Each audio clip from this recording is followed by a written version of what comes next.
So the financial melt-up continues on this Monday, January 13th, 2020. In some aspects, it's almost comical what is happening with these markets, and in other aspects, it's quite frightening.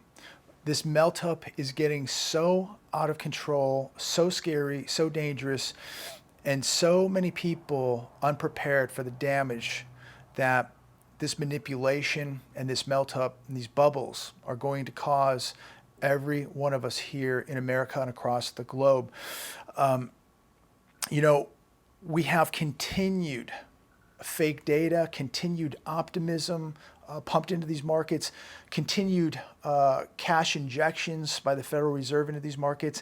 And over the last year, we got massive amounts of optimism pumped into these markets with the trade negotiations with China.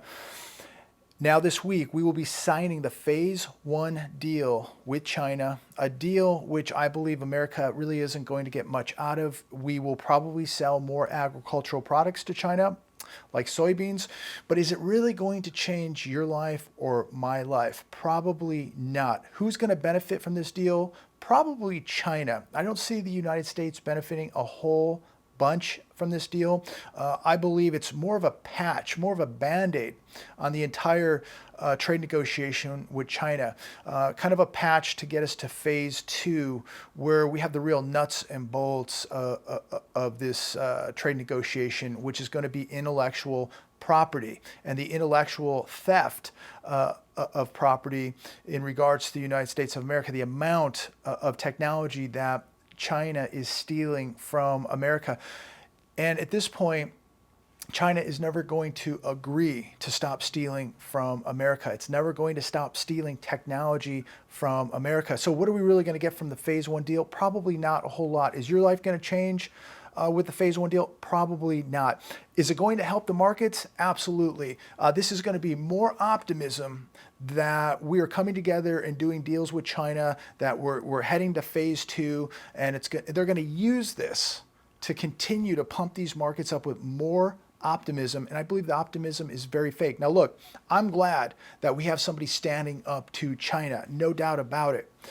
But in a way, it looked like that this president really folded in the phase one deal, because it looks to me like China is benefiting more than America.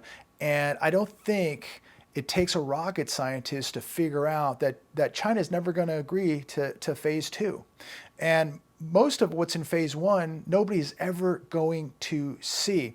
So who benefits? Maybe it'll be companies like Walmart, another Chinese, puppet. There was a very interesting article that came out today titled "Walmart Expands Its Robotic Workforce to 650 Additional Stores."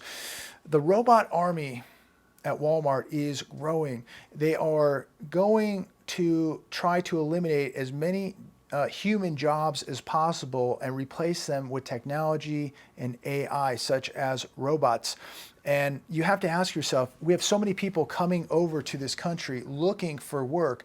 People come here saying that they're just looking for a job. Well, when we have companies like Walmart who have completely sold out to the communist regime, and it's sad to see how many Americans support a company, a disgusting company like Walmart, who has more, I think, loyalty to China than they do America. But it is really sad to see how they have sold out. But we go back to the question is, what are people going to do for jobs in the next 3, 4, and 5 years as technology replaces them? People coming to this country in the droves, by the millions. What are all these people going to do for employment? How are they going to take care of themselves, provide for themselves, when we're being told that AI is coming, technology is coming, the robots are coming? And we have companies like Walmart who have no loyalty to America, and they certainly have no loyalty to you. I stopped shopping at Walmart when Walmart showed me what side of the line they're on, when it came down to them no longer selling ammunition. So from that point on, I said they will never ever get any of my business. I will never spend $1 there unless it's some kind of emergency and it's the only store in town and I had to go there. But I can tell you this: since they started that whole ammo ban, I've not been back to Walmart and I've not spent a dime there, nor will I. The world's largest retailer will add shelf scanning robots to 650 more US stores by the end of this summer, bringing its fleet to 1,000. So that's, basically probably 1,000 people now that they don't have to hire. And it's going to be more affordable and economic for them just to hire a robot to do a human's job. And you have to ask yourself, what happens when this goes full circle, when everybody's being replaced by technology and robots and AI, and nobody has a job left to go and actually shop at a Walmart? Now, millions upon millions of our jobs got shipped over to China, and now it's hard for people to even shop at a Walmart because their job went to China, and now they're on government subsidies or SNAP or WIC or whatever it is in order to even go shop at a Walmart because they can't make a decent living today. NCR Corporation, which supplied Walmart with cash registers and self-checkout kiosks for years, will handle the installation and upkeep of the Bossa Nova machines. These are the self-scanning robots. David Wilkinson, NCR's senior vice president, said he expects the robots will be in the majority of Walmart's one day. When I see these self-checkouts, which are everywhere now, Home Depot, Lowe's. Last time I was at a Lowe's was over the holidays. They had one human checker there. The rest were self-checkout kiosk. And I don't know about you, but I like the human feel. I like being able to talk to a human being. I like that human touch. And we're seeing more and more of these self-checkouts. So you're going to see more of it at grocery stores, obviously more at Walmarts, the Home Depots, the Lowe's, every retailer. McDonald's now, you can do self-checkouts. I mean, this is popping up everywhere. It's going to get harder and harder for people to find a job, support themselves, and you're going to have competition with people from all over the world coming here for a job on top of the competition of technology, AI, and robots. Walmart is a sellout. Part-time workers account for 50% of Walmart's workforce. Most of those people are making $11 an hour. Now, if you're working full-time, you're making a whopping $14.26. And most people that I've spoken to or the data that I've read is if you're a full-time worker, they are going to work you like a slave. 55% of part-time workers need food stamps to survive. Walmart's workers cost taxpayers $6.2 billion in public assistance. So the taxpayers are having to pay to help the Walmart workers out with their food stamps, their Medicaid, their subsidized housing. Walmart captured 18% of the SNAP market. These are food stamps. It's just disgusting when you look at what type of company Walmart is. Such a sellout. Their loyalty is to China. It is not to America. It is not to the worker of America. Amazon and Walmart workers are on the list of top food stamp users. Walmart employs 1.5 million people here in the U.S., and half of those people are part-time minimum wage workers. And remember the damage that Walmart does. They put out all the mom and pop small businesses when they come into town, selling all of that Chinese garbage. Yes, I know that it's very hard to find things made in America, but Walmart promotes China unlike any other company. And people think that they're getting such a great deal. You're buying a piece of garbage that's not even going to last 6 months. I would definitely pay more for a US made product because I know it's going to last a lot longer. You know, the old saying, you get what you pay for. anything that I've bought from China just breaks within a year. I'm a big believer in capitalism. I'm not a big believer in crony capitalism.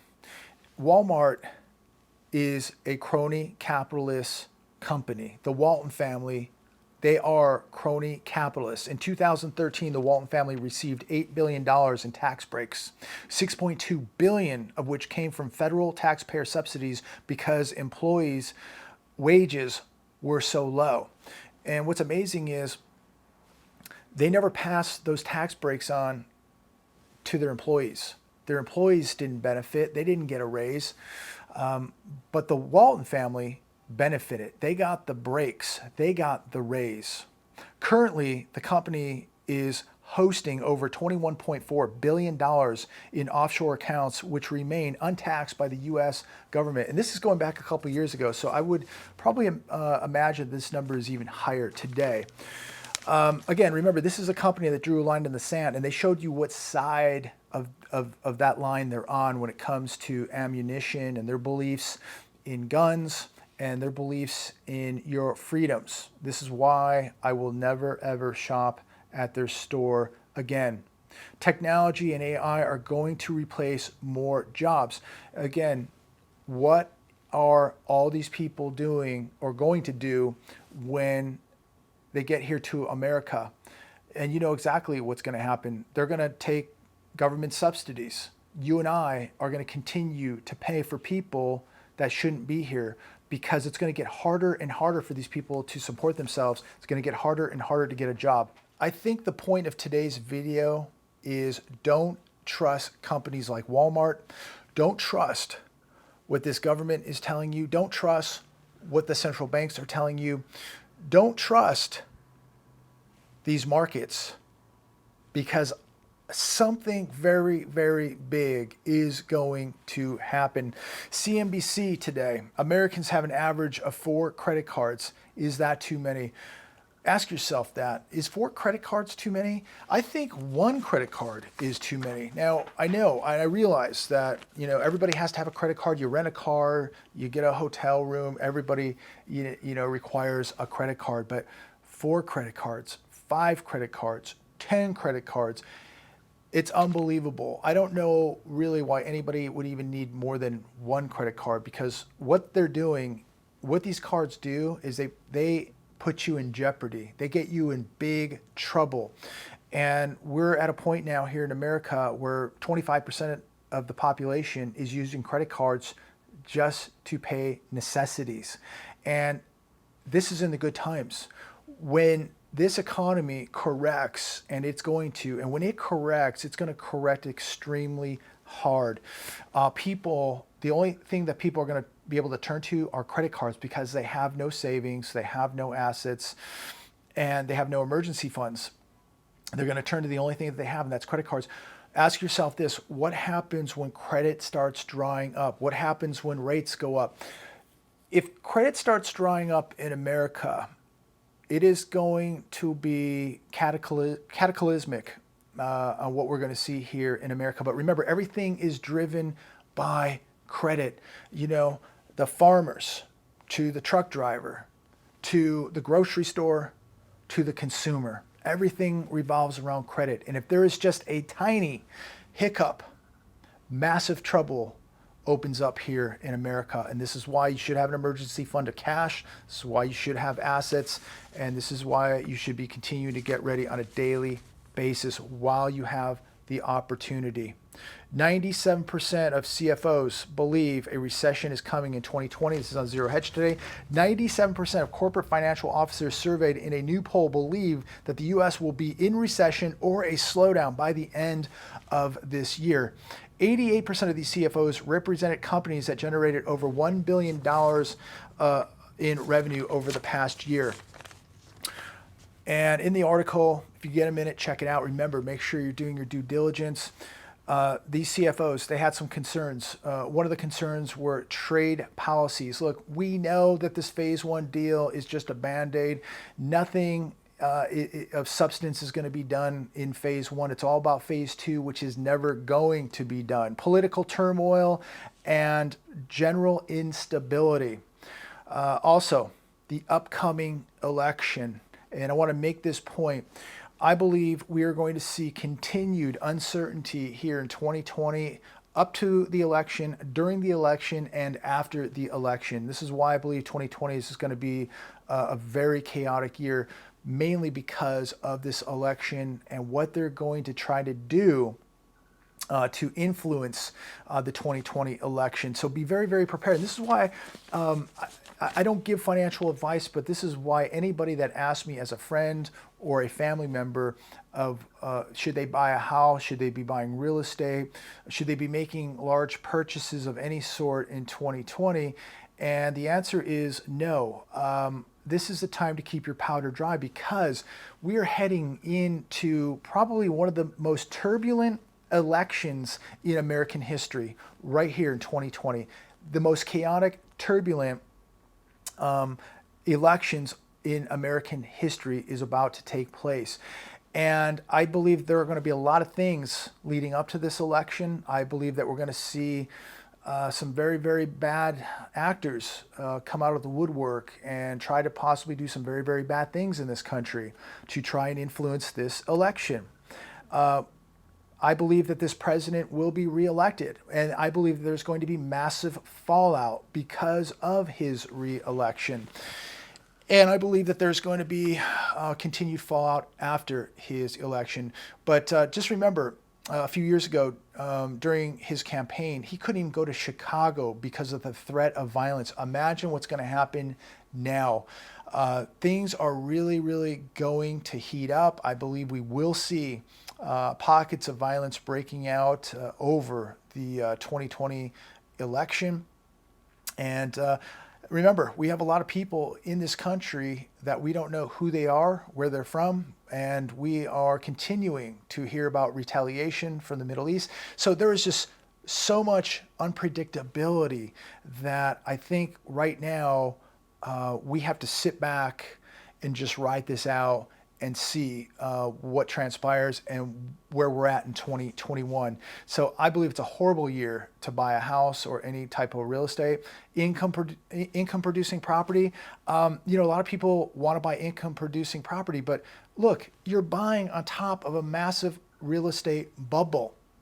Why would you not want to wait and hold off? If it's a year or 2 years, whatever the case may be, why wouldn't you wait and hold off? You'll be buying 2 or 3 properties for the price of 1. So I don't know why everybody, wants to rush in to this overvalued real estate market, this giant bubble. Okay, we just saw one blow up in 2008. It wasn't that long ago. But why wouldn't you not be waiting, stockpiling cash, saving and keeping your powder dry when you know you're on a massive bubble and you may be getting 3 properties for the price of 1? We saw, at least in my area here in Southern California in the desert, properties were, anywhere from 30 to 50 cents on the dollar. So there were incredible deals. And especially if you had cash, you could jump in and buy a bank-owned property, close it quick with cash, and you had an income-producing property quite literally in 10 days. So those are the kind of deals. But, I remember going through that. I watched investors come in. A lot of my friends who invested come in, buy massive amounts of rental properties, did very, very well. The property values have gone up. Now they're back in a bubble, and they've been producing income every month, since 2010 when they started, buying into the real estate market again with all these bank-owned real estate properties that came back onto the market in 2010. Now remember, when things crash, real estate doesn't just come on the next week. Literally, the banks sat on properties for 2 to 3 years before they put them back on the market. It takes time to acquire these properties. They have to foreclose. They're sitting on the books, and then they're so inundated with properties. By the time they get to certain properties, it could be 2, 3, even 4 years before the bank even puts them on the market. So, but if you're patient, the deals are going to arrive. These CFOs also said that they expect to see lower rates and lower 10-year bond yields continued slowdown of consumer and business spending. And I believe we are going to see more of that this year as the consumer is going to get more and more tapped out. Businesses are getting more and more tapped out. And at some point, they're just not going to be able to spend like they used to. And so these are more bellwethers to what to expect. And another thing to expect, and I saw this on Drudge today, it's all over the news, at least online. I haven't seen too much of it on the television, but there was a stabbing spree that took place in Colorado. We are going to see social uncertainty arising in 2020. We have a very divided America. We have a very unbalanced country right now. And we have also a country that is addicted to pharmaceutical drugs, a country addicted to illegal drugs, a country addicted to video games. We have a country that is addicted to many, many things that really aren't that positive. And I believe that what we saw happen in Colorado today, nobody really knows what caused it, but we're starting to see more and more of this taking place. This happened this Monday morning. 8 people were stabbed. A man stabbed 8 people at several locations in Colorado Springs, Colorado. Suspect was detained by victims. So nobody really knows what caused this, but we're seeing this literally on a daily basis at this point. And as we get closer to the election, as this economy begins to not melt up, but once it begins to melt down, you're going to see acts like this occurring everywhere across the United States of America. And this is why security should be your number one asset. Everybody talks about food and water and their beans and rice and their bottled water. But look, somebody will just take that from you, okay? You must be working on your number one asset, which is next to God. But your number one asset next to God is going to be security. We are going to see more eruptions like this taking place in America. We are going to see violence erupting, I believe, the closer we get to this election. And we don't know if we're going to see a market purposely collapse, being done on purpose to influence this 2020 election. So I would probably say that that's a big possibility. Some people believe it will happen after the election. I'm going to side with before the election, but it doesn't matter, before or after. We know that social chaos, social divide is going to erupt, whether it's before or after this election. Because when this economic meltdown takes place, there are going to be a lot of angry people, people hungry, people who've lost everything. And, as Gerald Celente always says, once people lose everything, they lose it. And a lot of people are going to lose it on both sides, the right and the left. And so it is going to be a horrible time in American history. And the only thing you can do, because you're not going to stop it, you're not going to prevent it, the only thing you can do is prepare for yourself and your family. So make sure that if you haven't looked at the number one asset, which is security, make sure that you look at that today.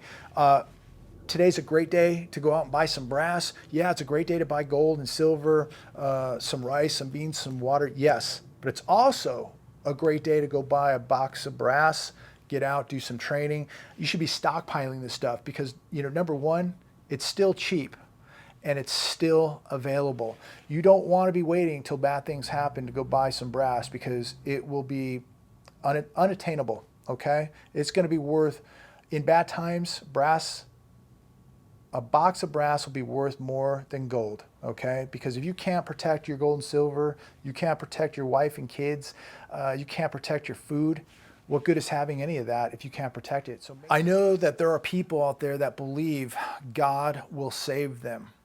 They believe that God will pop out of the clouds, grab them, pull them through the rainbow, and take them right to heaven. That they're not going to see a financial collapse. They're not going to see social unrest because they're praying to God, and God isn't going to let that happen to them. I'm here to tell you that's a bunch of baloney. I say my prayers every day.